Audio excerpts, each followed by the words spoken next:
Happy Friday, Earlhamites. Welcome to this week's Earlham Update. I'm Ann Houtman, president of this illustrious college.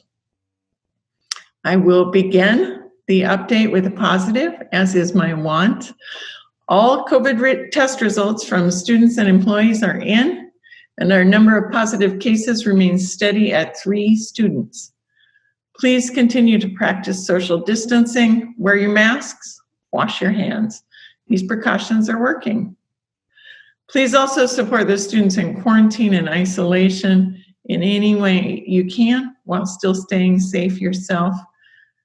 This is a difficult circumstance to be in, and I'm sure they look forward to leaving quarantine as soon as possible. Now to some not so good news. Over the weekend, 2 Earlham students received minor injuries from a car that plowed into a crowd at a peaceful march in support of the Black Lives Matter movement right here in Richmond, Indiana. The college is working to support these students and others who were impacted. If you yourself are in need of support because of this incident, or really any other actually, please let me know or Benita Washington Lacey know, or go ahead and contact counseling and health services on your own. The Richmond Police Department is seeking video footage and photos of the event as they investigate it. I am dismayed by this act of violence in our community directed at peaceful protesters. I'll be meeting with Mayor Dave Snow later this week to express my hope and concern that the driver be held fully accountable. I know many of you are curious as to how we're going to go about recruiting the class of 2025 at such a strange time in Indiana, in the county, in the country, and in the world. Well, I am happy to report that since early July, the admissions office has hosted over 200 high school seniors and their families for both on-campus and virtual visits.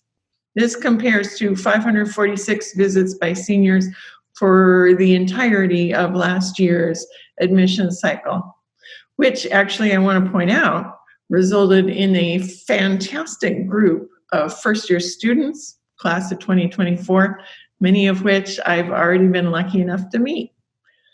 The majority of visits this year, admissions visits, have been surprisingly in person. These are conducted with all COVID safety measures in place to protect our students and employees, as well as our guests. Thank you to all our faculty and staff who are helping recruit the next class by talking with students in virtual chat rooms or assisting them with campus tours. I promise you all, I will keep you posted as to how the class of 2025 is evolving. COVID. As of Thursday morning, we have only 1 student in isolation.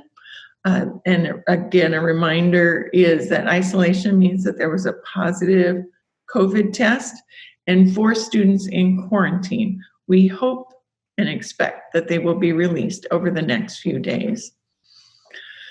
Last week in this update, I asked you to please continue taking a few seconds each morning to fill out the questionnaire about COVID symptoms that comes in your email. Or apparently there's a Rave app you can download that, and then it takes even less time. And that request had exactly 0 effect. We are still at 73% for each group, both students and employees. We need to be closer to 100% because if we have a surge in cases, which is more likely to happen in the winter than it's been in the summer and early fall. If we have a surge and we're evaluating all of the indicators we use, that low of a number would make us more likely to close campus. So please do your part to keep us open and all happily living and learning together, and fill out that Rave app.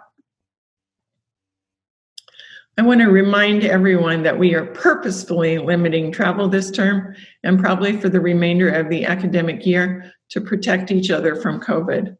We aren't allowing athletic travel, off-campus internships, field trips, class trips, faculty travel, and I'm not allowed to visit alumni, which was one of my favorite things in my first few months as president.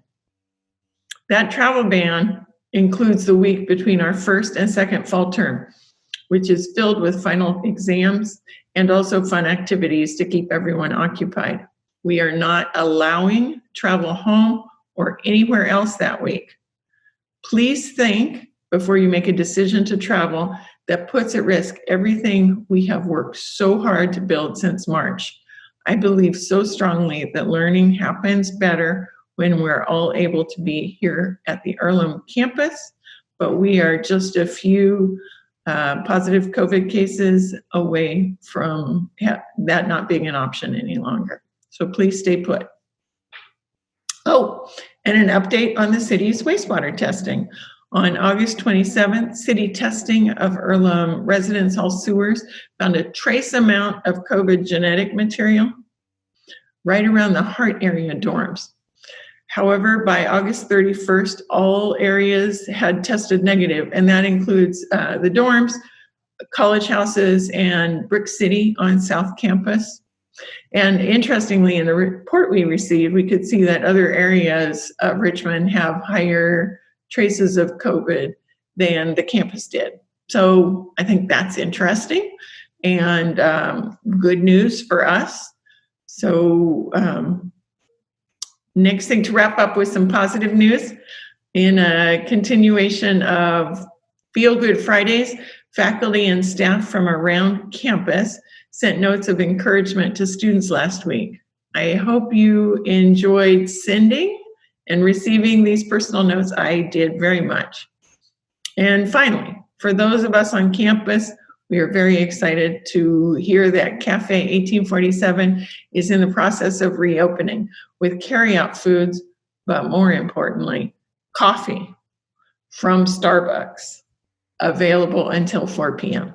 And I know that's a positive for everyone. That's it. I hope you have a great weekend, and I'll see you next week.